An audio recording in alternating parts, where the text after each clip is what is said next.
La moralité de l'impôt, au-delà de sa dimension strictement juridique, repose en grande partie sur la relation éthique qui lie l'État au contribuable.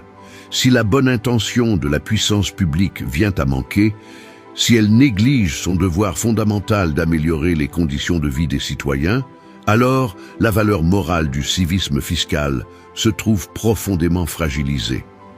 L'impôt ne peut être pleinement légitime que s'il s'inscrit dans un cadre où l'intention, les moyens et les résultats de l'action publique convergent vers le bien-être collectif.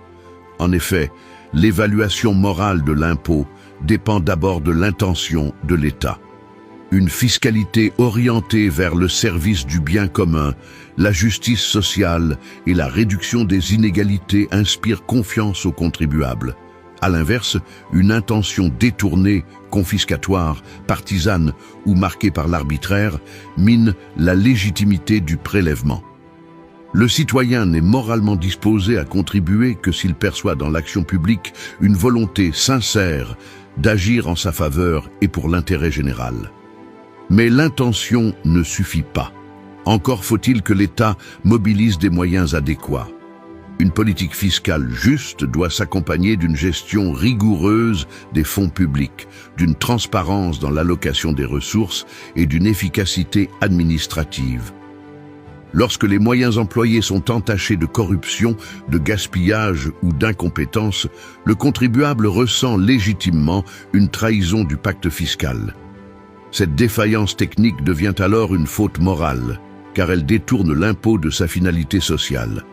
Enfin, la moralité de l'impôt s'apprécie à l'aune de ses effets concrets. Même animée de bonnes intentions et disposant de moyens appropriés, l'action publique doit produire des résultats visibles. Infrastructures fonctionnelles, services publics de qualité, sécurité, justice équitable, éducation accessible. Le contribuable, en observant les bénéfices réels de la fiscalité, renforce son sentiment d'appartenance à la communauté politique. À l'inverse, lorsque l'État échoue durablement à améliorer le quotidien des citoyens, l'impôt apparaît moins comme un acte civique que comme une contrainte injustifiée. Ainsi, la valeur morale du civisme fiscal n'est jamais unilatérale. Elle résulte d'une dynamique réciproque entre l'État et le contribuable.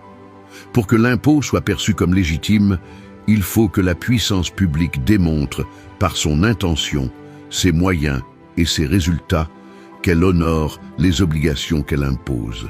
La moralité fiscale se construit donc dans cette convergence vertueuse, sans laquelle la contribution citoyenne perd de son sens, et le contrat social lui-même se trouve fragile. De la redevabilité et de l'efficacité de l'impôt soulève un enjeu fondamental dans la relation entre l'État et le contribuable.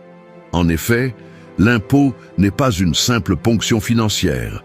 Il constitue la contrepartie du pacte social par lequel l'État s'engage à garantir la sécurité, la justice et l'ensemble des fonctions régaliennes nécessaires au vivre ensemble.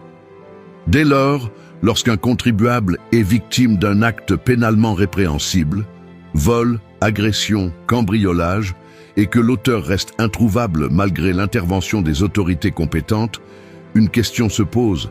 L'État, ayant failli à protéger ce citoyen, doit-il l'indemniser au nom de son engagement régalien? En principe, l'impôt fonde une relation de confiance entre l'État et le citoyen. Ce dernier accepte de se déposséder d'une part de sa richesse en échange de garanties collectives. La sécurité en fait partie. Elle constitue l'un des piliers de la souveraineté étatique.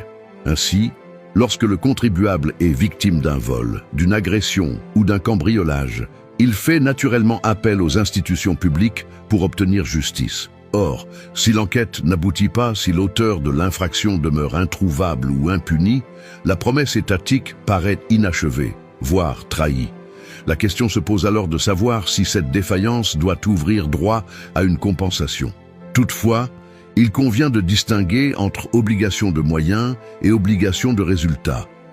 Les fonctions régaliennes reposent sur la première.